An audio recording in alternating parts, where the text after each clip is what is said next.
حميدا ومصليا اما بعد. دوستانو السلام علیکم ورحمت الله تعالی وبرکاته. دوستانو د ډیرو ملګرو په خواهش باندې چونکی بار بار میسیجز راځي زمونږ تاسو چې کوم سکرین باندې موبایل نمبر وینئ نو په دغه نمبر واتس اپ باندې تاسو خپل ویډیوز ریکارډ کړئ، خپل سوالات ریکارډ کړئ.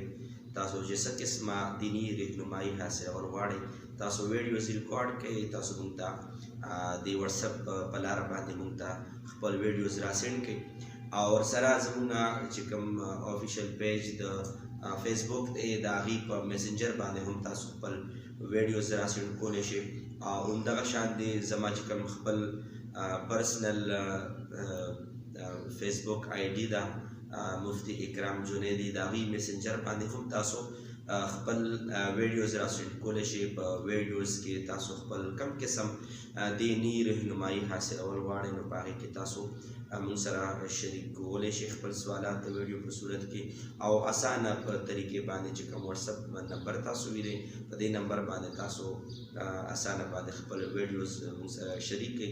نن موږ سره چې کومه ویډیو شریکه شوې ده راځئ د هغوی سوال اورو او جواب ورکوو.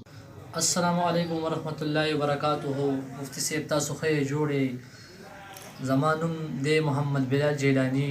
زموږ تاسو نه یو سوال دی چې د چا ګېډه کې رسولی وي د هغې روحاني علاج څه دی؟ او بله خبره دا ده چې موږ تاسو ډېره شکریا ادا کوو چې تاسو دا یوټیوب چینل جوړ کړی دی، په دې باندې خلک ته سوالونه هم کوي او تاسو ورته جوابونه ورکوئ. ستاسو ډېره ډېره مهرباني او ډېره ډېره مننه. والسلام. دوستانو تاسو وکړه چې زموږ سره ملګری وایي چې د رسولۍ په بابت کې سوال کوي چې رسولۍ یو اپریشن شوی دی او دویم هم د دې دپاره څه وظیفه راکړي.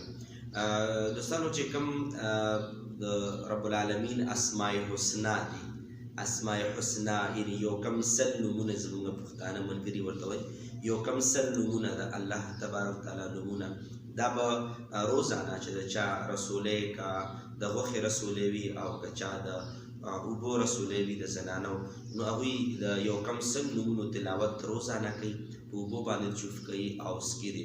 روزانه به 15 وخته دا وظیفه کوي او که بیا زیات وقت نه وي د مصروفیاتو بنیاد باندې نو کم از کم یو ځل سهار کې الله پاک سل نومونو تلاوت وشي او اوبو باندې دم کړی شي او بیا وڅکلی شي او بیا د شپې سل ځلې یو ځلې د الله پاک یو کم سل نومونه واخیستلی شي او تلاوت وکړی شي او په اوبو باندې دم کړی شي اودس کي.